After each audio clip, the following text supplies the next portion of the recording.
Montezuma to the shores of Tripoli. We fight our country's battles in the air, on land and sea. First to fight for right and freedom, and to keep On this episode of Cigars and Sea Stories, Mike is rolling solo. I'm doing some guest spots here, and I've got some interesting folks lined up. Number one here, Mr. Keith King, who was enlisted in the U.S. Army and a Vietnam-era M60 machine gunner. Before we get into detail with Mr. King, I want to direct you folks over to our social media at Cigars and Sea on Facebook, Instagram, Twitter. You can find us across the board. You can link up on LinkedIn. We engage with a lot of our listeners out there, and we love hearing your suggestions, your feedback, and we're always looking to improve. Check us out on social media at Cigars and Sea. That's Facebook, Twitter, Instagram. Thanks so much. Folks, Mr. Keith King here reached out through actually one of our forums and said, hey, I've got some stories to share, and he's a really interesting character. He is the head of the National Veteran Business Development Council, and like I said before, he himself being a Vietnam-era veteran, who later went on to achieve business success. All about adding value here on Cigars and Sea Stories, which is one of the reasons we wanted to invite him on. Here's a little bit of Keith's background. He enlisted in the U.S. Army in 1969, and after completing the military police advanced training, he was sent directly to Vietnam. He served with the 18th Brigade, 218th, and 630th MP companies, and was a specialist, or an E4, when honorably discharged. Keith was based in the Central Highlands of Vietnam, mostly in Nha Trang and Cam Ranh Bay. But in 1970, Keith King was a 19-year-old M60 machine gunner with the U.S. Army's military police, protecting supply convoys, running ammunition along the dangerous routes to American troops fighting in South Vietnam's war-torn Central Highlands. So, without further ado, Mr. Keith King, welcome to Cigars and Sea Stories. Well, thank you, Michael. I enjoy being with you today and looking forward to our conversation. Well, very good. So you reached out via one of our forums on the website, and you said to us you've got some stories to share, and you're helping veterans as far as through business development, getting business-to-business companies lined up as far as sales with other big, huge corporations that are out there. We had a great phone chat. Why don't you fill people in on what you're doing right now, how you're adding value right now? Well, what's happened in the sense of veteran businesses and its relationship, if you will, with America's corporations. Many of your listeners probably are aware of the federal contracting opportunities. They generally know about the VA and saying that, well, we have opportunities to do business through the VA or through the federal government. That as may. I personally, my company, I've been running for 20 years. 14 of those years, I was very involved in doing federal contracting. But what became clear was that the major corporations in America were not hiring veteran-owned businesses. So I guess it depends on who you talk to. I had the audacity to go knock on their doors and ask them why. So right. So what they said to me was, look, until you veterans get a certification program that meets our corporate standards, we're not going to hire you. And that's significant because I think what most people do not realize is that there are truly different standards if you are going to try to work with Americans corporations. And they have had what we call supplier diversity standards or best practices for over 40 years in the minority-owned companies and 25 years in the women businesses. So this is something that is well-known, well-established at corporate America level. What happened, of course, is that the veterans were not participating in that. And so what we were able to do through the goodwill, frankly, of the corporation, And I always like to acknowledge both the minority-owned certification body and the women-owned certification bodies for taking the time to teach us, to be our mentors, and teach us these corporate standards. So what's happened now, and this is not only new and truly exciting, is that after really 4 years of us working day in and day out to make sure that we had a program in place that the corporations would accept, there's a group of 27 organizations, 27 corporations, I should say, that belong to a group called the $1 Billion Roundtable. Mm-hmm. Now, doesn't that just sound good? Oh, God, yeah. I want to belong to this group, right? Right. Well, what happened is these are 27 companies that spend $1 billion per year with women and minority-owned companies. Mm-hmm. And now the great news is that they have not only accepted veterans as part of that spend, they have said, one, that veterans must be certified because, again, they have to ensure these same levels of corporate standards that they enforce with the women and the minorities. Well, right. Second, and the thing that was really exciting to us is what they also said for the first time ever, that the spend, if you will, with veteran businesses will be counted so that if another company feels that it can reach this $1 billion roundtable status, that their spend with veteran businesses will count towards becoming a member of the $1 billion roundtable. Mm-hmm.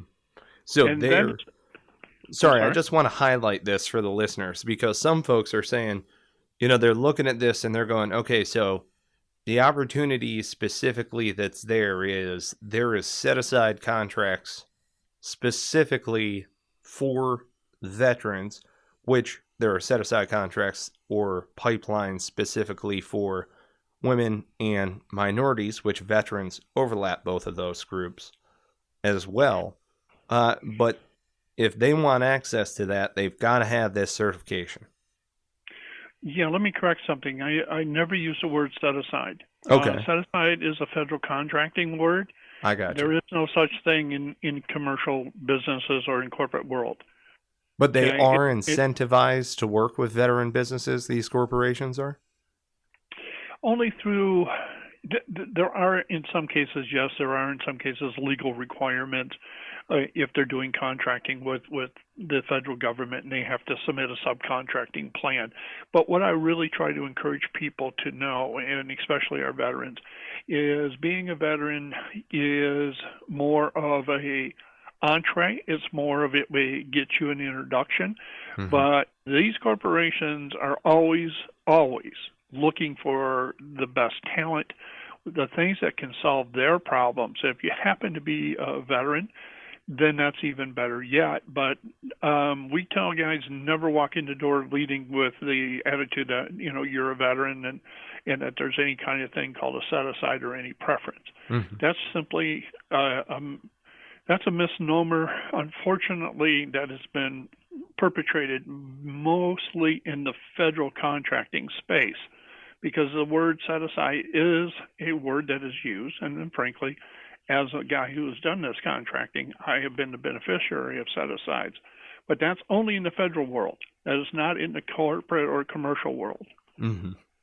No, that's excellent. And I appreciate that clarification because that was something that I brought up on the call also is they're looking for high impact, right? The high speed, low drag, veteran ambitious crowd that meets these certifying standards.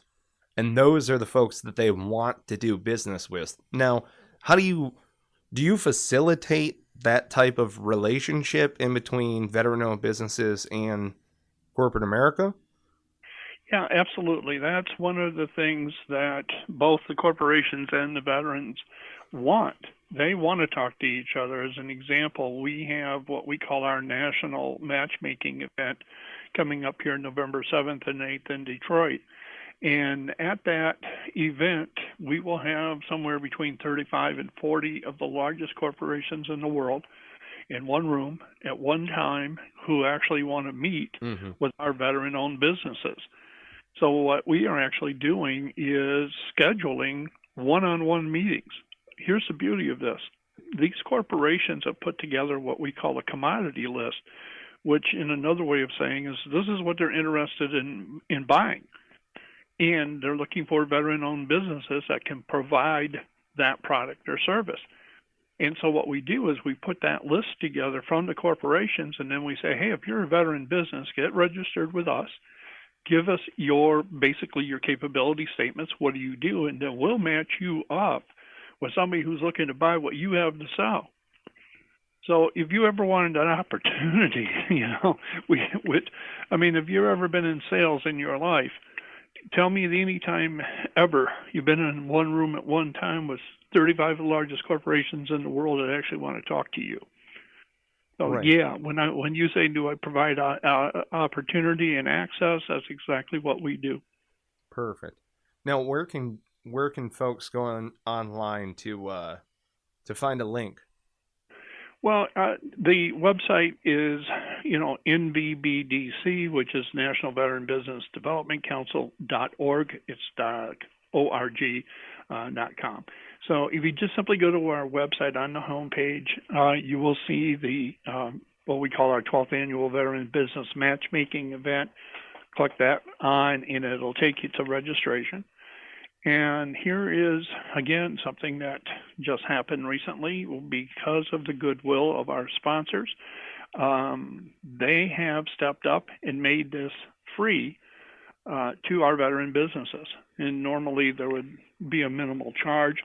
So what we're really telling the guys is you really want to get in here on November 7th and attend the training programs, training sessions, I should say, because in the training sessions, what we want to be able to do is teach you as an example. Once you're certified, then what? What do you do? Right. What is supplier diversity? Who are these people? Why are these people critical to your success? So we go on those kind of different training programs. We talk about one of the programs that we're really excited about, I'll be doing later today in the sense of working up the details is, how to hire people that you may not be able to hire full-time. So what does that mean? Part-time, 1099s, how do you hire people and still bring the best talent and provide them and yourself with the skills you need? Right. No, that's so that excellent. would be on the 7th, yeah. That's on the 7th, and then on the 8th is the one-on-ones. So what we say is plan to be in Detroit November 7th and 8th. And you'll get an opportunity to be exposed to not only these corporations, but the companies and frankly your fellow veterans. Excellent. Now, I'm familiar with Detroit, but for our listeners, what is the venue? Where are you guys going to be? We're going to be actually right downtown at the Renaissance Center. Everyone kind of knows that as the world headquarters of GM, but in that complex is the Marriott Hotel, and so we'll be right downtown on the river. And when I say downtown, you're in the heart of it. Yeah, it's right down the street from where the Joe used to be. I'm going to shed a tear after this one. Oh, you know it. God. I love Mike. Don't get me wrong. He's a fellow Marine, Yep. I hear you. Well, and I spent a lot of hours in a place called the Olympia before Joe. But yes. That's just because I'm an old timer. And he owns Olympia Media, so I thought they were going to call it that, but then they went with Little Caesar. I was like, come on, man, bring it back. It's whatever, You just watch. But then again, you got to remember where the money came from, and we wouldn't have all the other places if we hadn't had Little Caesars first. Right. Well, and I love it. It's a Marine who goes on, entrepreneur, grows this mega empire. Boom. Buys what? The Tigers and the Red Wings. And it was quite amazing when he first came downtown and actually bought what we know as the Fox Theater and turned that into his office as a headquarters. Everybody said, "Are you nuts?" Right. And they said, "Yeah, but we're going to help revitalize the city of Detroit." He did, and two other guys kind of followed suit. With Carmonis, with his company, and of course Dan Gilbert with his companies, Quicken Loans, and all of his groups. So we've got some people who care about this city, and it is truly remarkable, its recovery. Yep. So you've got a good venue picked out there with the Renaissance Center. I myself have been to a couple of different events down there. I'm going to see if I can squeeze it onto the calendar to be in Michigan during that time frame so that I could attend the event myself. It sounds like a great opportunity for networking and getting in there and seeing how you guys work. So folks, check it out right now. Thank you, because one of the other things I'd really like to stress with everybody is the idea, and frankly, as veterans, we're all used to working in teams. And that was something that when I was doing my federal contracting work, I got pretty good at, in the sense of you look at a bid and let's say there's 15 requirements, and my company was capable of doing, 10 of them.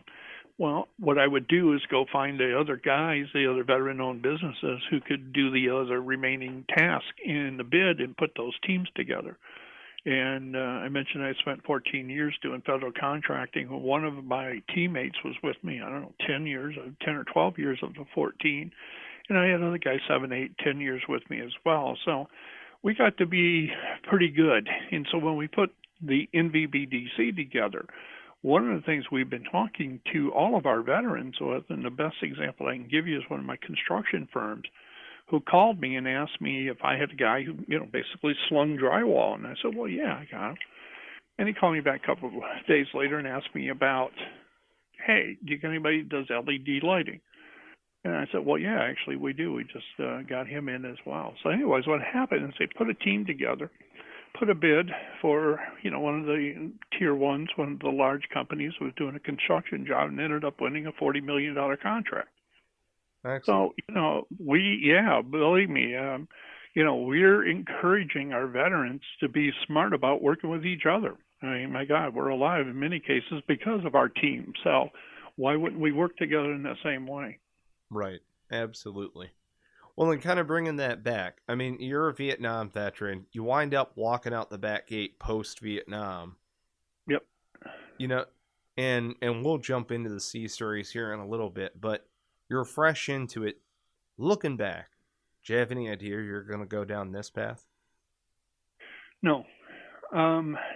Actually, my career, if you look at it, I was lucky enough in my high school days to not only be involved in radio, but doing the morning announcements. And we had, a way to communicate throughout the school. And I had a speech teacher, was an jockey.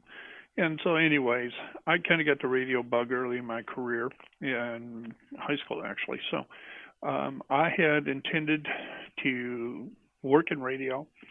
And I thought when I went into the military that I would be, maybe with Armed Forces Radio. And that just did not work out. You thought you were going to have Robin Williams' job. Somebody along the way said, we like big guys for being MPs. So, right. Now, with the MP side, did you walk into it kind of going like, okay, I'm going to be military police. I'm going to be doing a lot more shore duty? Well, the problem with being an MP in the Army is we have assignments to infantry units.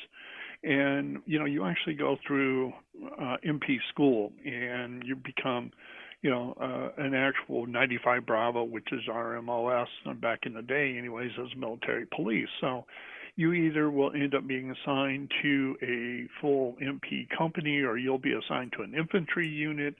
So in the Army, it isn't just shore patrol. It is in the field direct combat for a lot of MPs. So I ended up at a MP company, and what they said was, hey, we're putting a special combat support unit together, and we want guys to go in. And remember when they used to tell you never volunteer for anything? Yeah. Oh, yeah. For sure. Well, I guess, I always feel like the guy where you're standing in line, they ask for the volunteers to step forward and everybody steps back but you.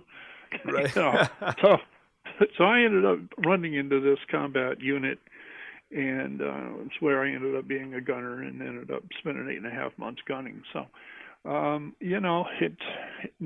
mean, life obviously is full of twists and turns. I never expected any of that, but when I did make it home, and in a few years after I got out, I was lucky enough to get into the radio business and spent the next 20-some years in radio and television. So, God, I excellent. actually had a pretty good life in the sense of being able to fulfill that part of my career. Yeah. No, that's fantastic.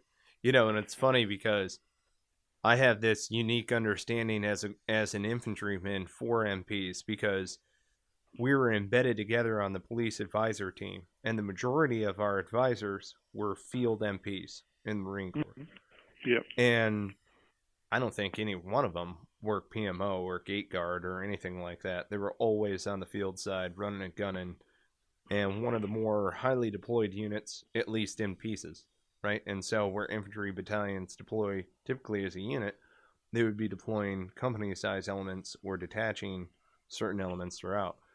So we had a unique mission in working with one another, but then also with the Afghans, and with a variety of different types of weapon systems and all sorts of stuff.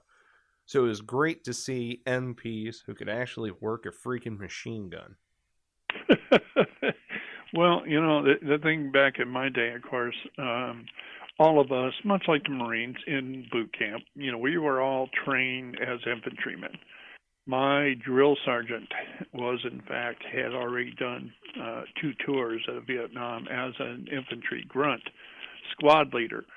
And the squad leaders in Vietnam, generally, I think that their life expectancy was something like, 15 to 16 days.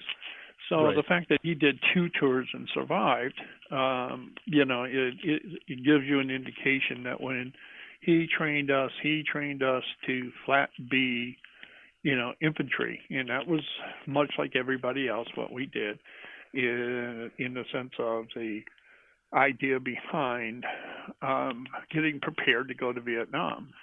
So when they sent me to, advanced training to AIT, not only was I continuing basically that kind of training, but, they had entire villages set up where, you had to go in and secure a village that, you were in firefights, in basic, in your training and, Right, and all the things that they did. So, I always swore if I ever saw my drill sergeant in Vietnam, I'd kill him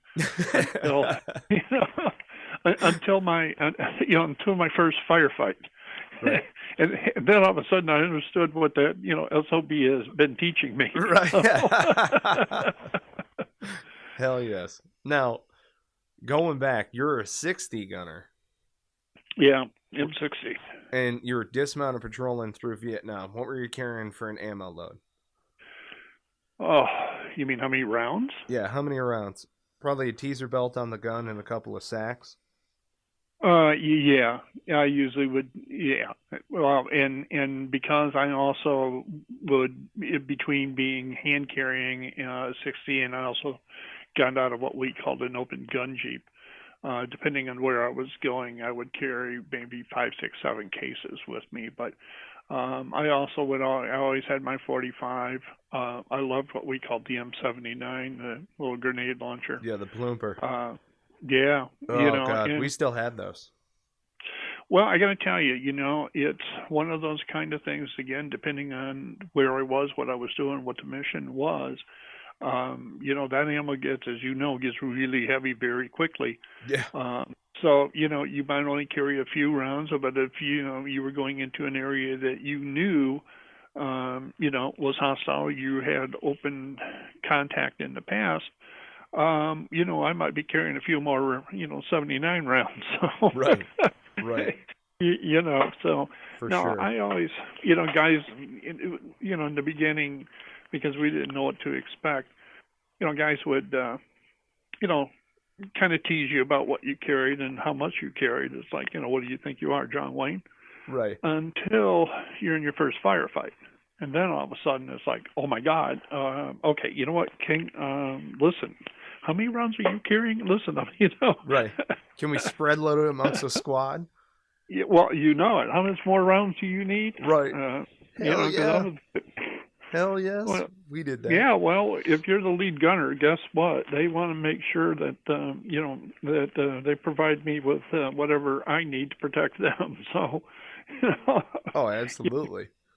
They learned pretty quickly that, it was much better if, with me being happy on the gun than being not happy. Right. And we always had this saying, which I mentioned on the call, aim for the ankles. You know it. Just go for the ankles. Everything's going to come down anyhow. Let's just turn these bad boys into mulch. How's that sound? Oh, goodness. Well, the problem with Vietnam, and particularly where I was up in the Central Highlands, because, sometimes the only thing you would see would be a flash, or the only thing you would see would be smoke.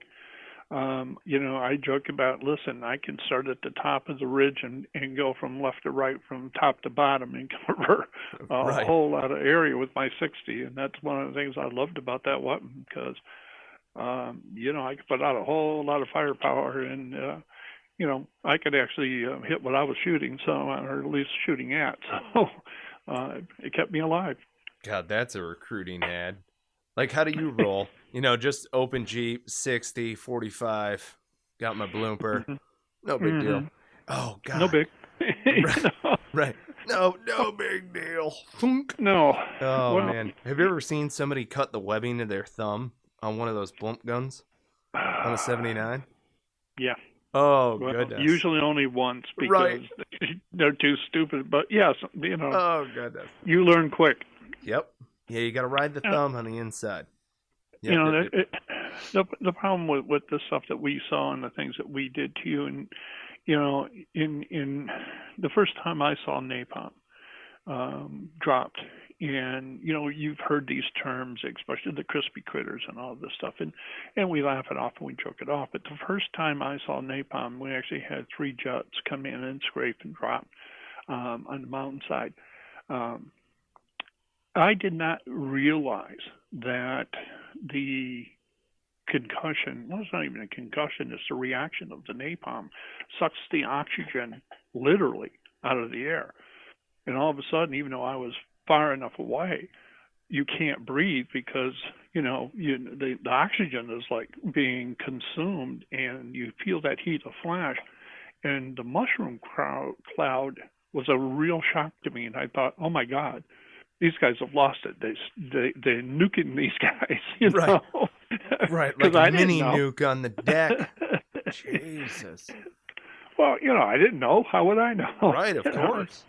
No, I know what you mean. Well, and I was 19 years old in Ramadi on my first tour, so I'm putting myself back into that headspace of naivete, of just like, oh, wow, I didn't know it was going to do that. You think 2,000 pounder, and you see it a couple of times, like over in a training facility or whatever, and then a J-dam blows up a oil tanker in the middle of an intersection, leaving a giant crater, and it's just like this giant pillar of black flaming smoke all the way up to the sky. You're like, what are we doing here? My goodness. We're using this on people? It's just like, wow. You know it. Right. Well, that was the first time when I went through a B-52 strike. I was literally sleeping. I was laying on the ground. Shit. With an incoming, especially, you learn very quickly the sound of incoming. Mortars, rockets, those things. You learn that sound. And this was the weirdest damn sound. And my brain could not pick it up and identify that sound. It didn't make sense to me what that sound was. So I'm still laying on the ground when that, ordnance hit. Well, it literally bounced my entire body up off the ground. I mean, crap flying everywhere. Right.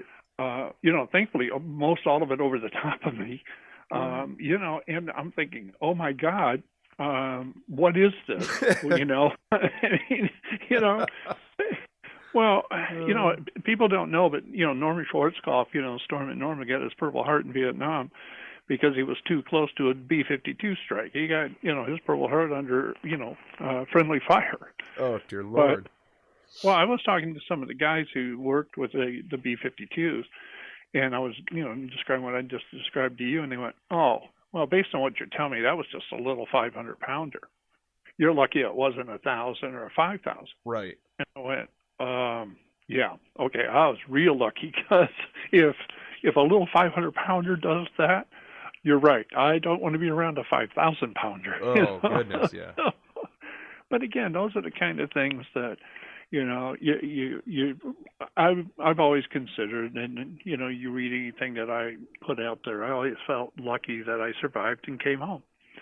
Absolutely. And not to be maudlin about it all, but you look at Vietnam, and we got a wall in Washington D.C. It's got 58,000 names of my brothers and sisters who didn't make it home. And that's a pretty heavy count. Oh, I agree. And I count myself as being one of the lucky ones to have walked and made it back, on countless patrols in these couple of wars, and it's an odd feeling, as far as it's one of those, of course, of motivation in order to pursue forward, but to be able to pursue forward relentlessly, that's what I've taken away with it. So coming out and you were doing the radio gig and a lot of these different things, did you take any of those military experiences with you, onto that next adventure? Did you I guess with me, like when I joined the United States Marine Corps, I wanted to be a Marine. Then I wanted to be an infantryman in the Marine Corps. Then so my thought process was always like, I wanted to be a Marine first and foremost, kind of a deal. And then all of these other different pathways, essentially. And re-enlisted in the Marine Corps, and wanted to take a lot of that experience with me. And I'm just wondering, did you have that same kind of feeling coming out of your post-military career? No, actually, unfortunately, being a Vietnam veteran was detrimental to me in my career. It was something that I not only took off my resume, never talked about it. Only my immediate family even knew that I was a Vietnam vet. Unfortunately, society at that time, how they mistreated or didn't treat us at all for the Vietnam vet was completely different than what it is today. And I would say to you that as a Vietnam vet, one of our legacies is our interaction with the media, to go to these news directors, these producers who basically painted our war and the warrior in the same brush. The war was bad, the warrior was bad. Mm-hmm. And we confronted them and we said, you owe us an apology. And I'll be damned if I'm going to allow you to do this to the next generation of veterans, the Persian Gulf or Iraq or Afghan vets. We didn't know at the time, but we knew about the Persian Gulf vets. And that was something that the Vietnam vets deliberately went into the media and said, look, if you guys, start calling our veterans bad like you did with us, we're going to call you out. We're going to call you out by name. I'll identify you by name. Who do you think you are? I don't care if you don't like the war, then say the war's bad. But don't say that the warrior's bad. And I think that the Vietnam veterans made a dedicated effort to make sure that the media understood to separate the two. So I'm particularly glad and pleased that today's world is so much different in our economy. Our civilians do not treat or, react to today's veterans like they did to the Vietnam vets. And I'm glad of that. Frankly, one of the things I'd been working at one of the radio stations for about 4 years when my boss found out that I was a veteran. And even then, there was a distinction between being a veteran and being a Vietnam veteran. And in my case, being instead of being called a Vietnam era veteran, I was an in-country combat vet. Right. And he made this comment about I was too stupid to get out of the draft. And I said, okay. I enlisted. Right. He said, well, you're even dumber yet. Now, that was my boss. And you can imagine the amount of, let's say, restraint that Right. I had to Bearing. practice that day. It's like, let me explain this to you, dude. Okay. Right. It depends on how bad I want my job, but you know, we may be getting in an area here that you have, no idea just how, upset I could get over a statement like that. So, all in Right. all, excuse me, one of the things that we wanted to make sure that as we began to get together, we being now the Vietnam vets, in forming our own groups and meeting with each other and helping each other and beginning to work on, not only PTSD, but Agent Orange and all the other things that were related to being a Vietnam vet. What we learned is the same thing that we knew from Vietnam is we're only going to be as strong as we are together. And, it, so when it came to business, what the military did teach me, though, is the discipline, the idea that, you got a job, you got a task, identify the task, do the job, and keep moving. And, over my career, I've owned 3 companies. I joke about the first 2 in this way. The first one was really successful, and I wasn't disciplined enough to control that. The second one was absolutely horrible. I lost a lot of money and made my first company. And so third time was a charm. I figured, we'll settle those out. But those are the kind of life lessons you learn. But along the way, obviously, there's the discipline. There's the idea that, hey, being a team leader, doing what you need to do to be successful also means that your team has to be successful. And, my creative director has been with me now 22 years. And I have people who have been involved with me in my businesses for a very long time. And I know that only happens if you not only treat them good, but, that we have had an opportunity to develop that kind of relationship of teamwork. So, and that's how I feel really about the NVBDC. I use the word I've been blessed. My vice president is retired Brigadier General Dick Miller. He was a commander of our troops in Afghanistan. All of my officers are veterans. Most of my board of directors are veterans. All the corporations who said to me that they would help us if we built the certification program were good to their word, true to their word. And, when you start talking about companies like Kellogg's and General Motors and Ford and AT&T and all of these companies who, said, Keith, build it, we'll help you. Right. You got to look back at that and go, hey, that's a blessing, because that was a long way from, hey, who are you? Get out of my office. Don't bother me. Right.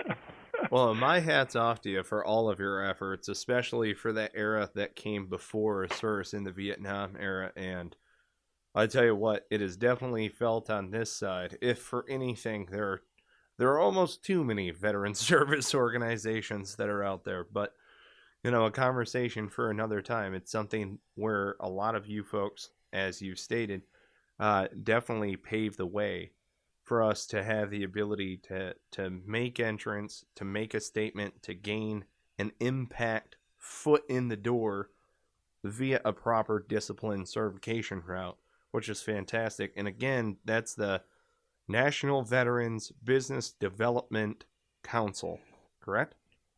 Correct. Say, and then what's the link again? I'm sorry. That's the nvbdc.org.